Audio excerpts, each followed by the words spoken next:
Alright guys, this is going to be like a reverse installation of a oil pressure sending unit on a 2005 Ford Explorer. It's a four-wheel drive, 4.6 V8.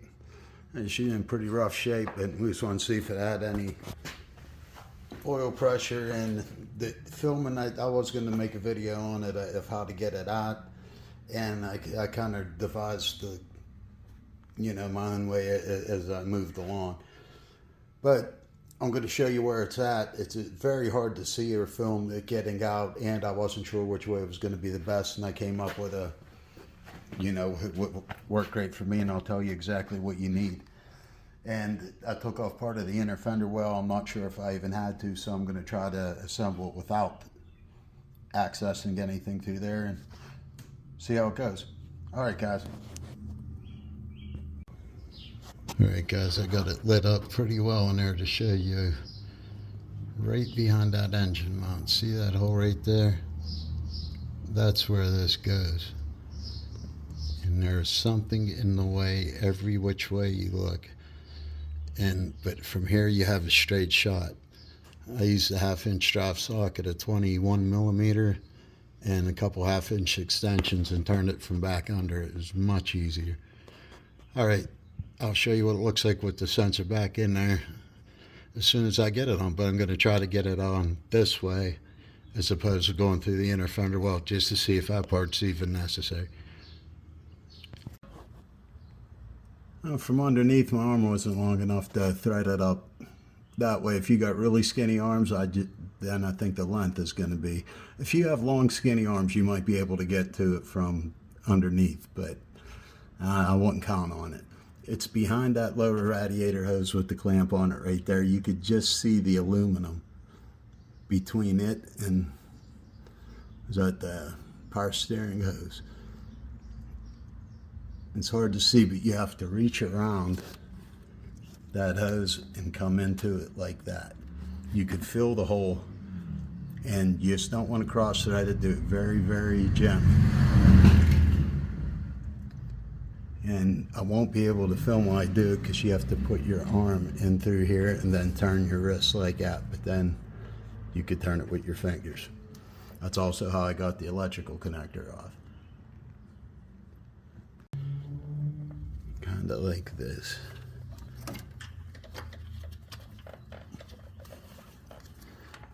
And see, that's all, you can't see anything. That's one of the problems. It's just the visibility of it, but it's already starting to thread. I mean, I just don't think I could get a better view of it, but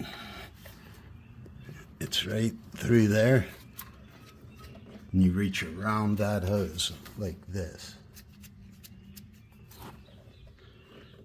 And all right, now definitely be tightening it from underneath again and putting the electrical connector on from up here again. It is accessible, but these are tight. From underneath, it doesn't matter if you have one or several extensions. I used a 1/2-inch drive because that was the only 21mm deep well socket I had. A regular oil sender socket don't work. I believe are like 1 1/8". It didn't work, so it's just a 21mm impact deep socket. I have an impact swivel on the end, but I think just a wobbler alone would have got this back here without. So basically, if you had a 20-inch extension and a deep 21mm deep well, a swivel is probably optional, but it does make it nicer, and 1/2-inch ratchet.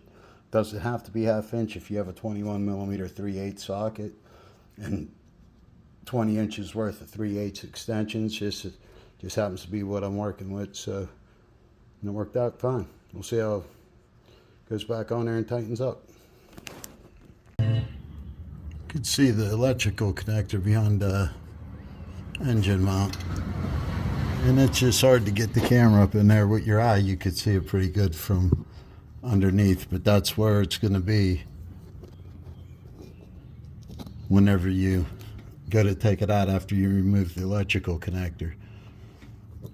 Now, I did undo the front drive shaft just to give myself enough room to even get this up there.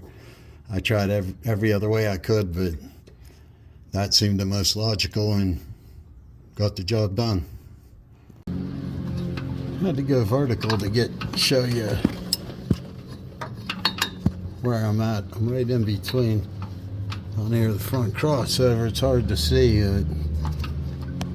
There's where your extensions are going, and I opted to not use the swivel. Just the wobbler made it much easier to get it on. Right, removing the front drive shaft, it's just 4 bolts that go around that. Made it a lot easier. But you just want to watch whenever you grab these. The caps on the end of the U-joint, if they don't fall down, you get needle bearings fall out, because then you're going to need a U-joint, and a lot of these are sloppy already. Hey guys, got her all back together, and if looking back, if I'd do drop the front drive shaft, made a lot easier time getting up in there, and you will have to take off the front inner fender cover. It's only half the cover, so it's 2 push pins and about 4 Phillips head screws, and that lets you get back there, because these things, this is like a man trap. You put your hand back in there, you think you could reach it, and you go to pull it out, and then next thing you know, your wrist's bleeding. Yeah, so it's not that bad to do. And this is, make sure you're watching right video. If you look at videos, I didn't look nothing up, but I did watch one video from TRQ, or I believe it's TRQ, but they were showing how to do it one way, and it must have been a 2-wheel drive or something, but it's, you know, I couldn't have done it that way, and it was a lot easier doing it from taking down the front drive shaft and getting that 20-inch extension back there. But it's not too hard to do. This got the V8 in it. It got the 4-wheel drive, the advanced track, something. So there's no room, but everything's doable.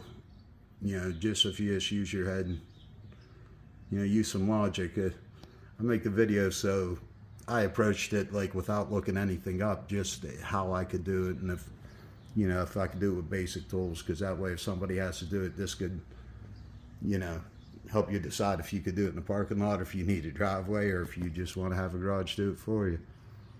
All right, guys. Thanks for watching.